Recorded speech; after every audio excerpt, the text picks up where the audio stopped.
Ma'am, यही है वो स्टूडेंट जिसकी 4 महीने से फीस जमा नहीं हुई है। मैंने इसके पापा से भी कई बार कहा कि आपको 4 महीने हो गए, आपने फीस जमा नहीं कराई, आप एक बार आके मुझसे बात कर लीजिए, पर नहीं, वो हर बार कुछ ना कुछ बहाना बना देते हैं। और मैम, आज थक हार के मैं इसे आपके पास लेके आया हूँ। हाँ बेटा, क्या बात है?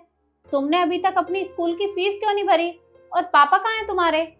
मैम, मेरे पापा किसी काम से बाहर गए हैं, इसलिए वो नहीं आए। देखो बेटा, अपने पापा को बोलो कि आपकी स्कूल की फीस भरे, नहीं तो आपका नाम काट दिया जाएगा। मैम, ऐसा मत करिए, मैं इसी स्कूल में पढ़ना चाहता हूँ।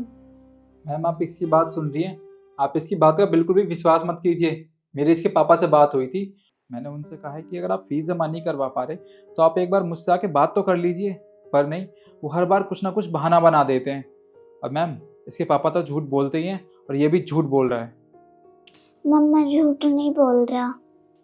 निखिल जी, आप एक काम करिए, इसके पिताजी का मुझे नंबर दीजिए, मैं उनके पास फोन करती हूँ। मैडम जी, क्या मैं अंदर आ सकती हूँ? हाँ जी, आइए।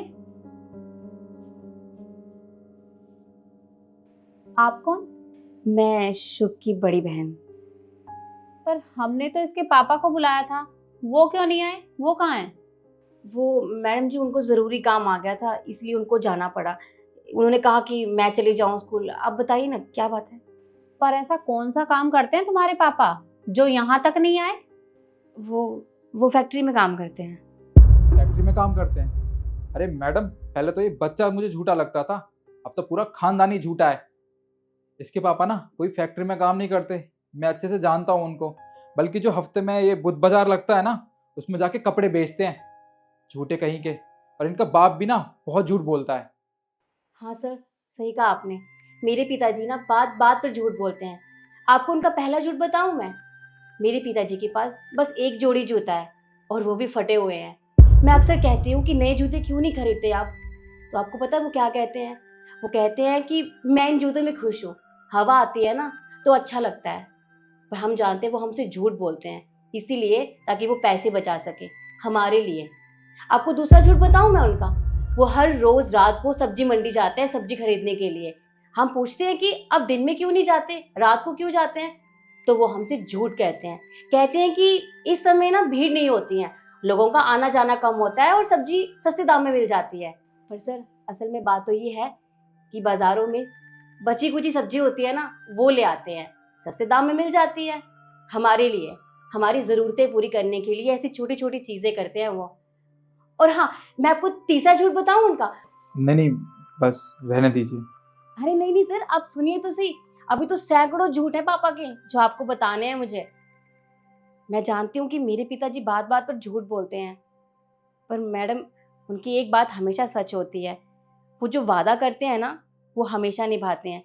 और मैं जानती हूँ वो अपने बेटे के लिए पैसों का इंतजाम करेंगे, चाहे किसी के आगे हाथ क्यों ना फैलाने पड़े, पर वो पैसे जरूर लेके आएंगे और फीस भी भरेंगे। देखो बेटा, मुझे पता है कि तुम्हारे पिताजी बहुत मेहनत करते हैं और मैं उनके काम को अप्रिशिएट भी करती हूँ, पर इसका मतलब ये तो नहीं कि तुम स्कूल की फीस ही ना भरो। और मैं इस स्कूल में प्रिंसिपल हूँ, मेरी भी कुछ जिम्मेदारियाँ हैं, मुझे भी ऊपर जवाब देना पड़ता है। अगर तुम स्कूल की फीस ही नहीं भरोगे तो कैसे चलेगा? मैं आप लोगों के लिए बस इतना ही कर सकती हूँ कि मैं आपको 15 दिन का टाइम देती हूँ।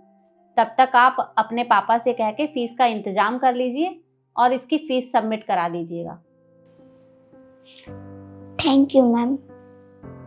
इट्स ओके बेटा। आपका बहुत बहुत शुक्रिया। वो जल्दी इंतजाम कर लेंगे। ठीक है, मैं चलती हूँ। ठीक है, अब तुम जाओ। मैडम, मैं अंदर आ सकता हूँ?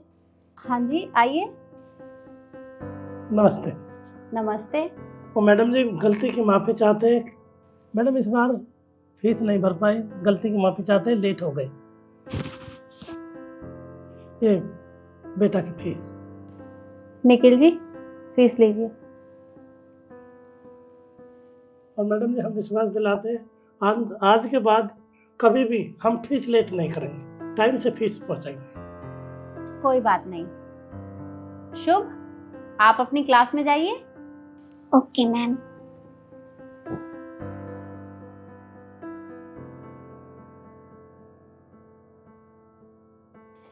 ठीक है मैडम जी, अब हम भी चलते हैं। ठीक है। चलो बेटा। निखिल जी, आप भी अपना काम करिए।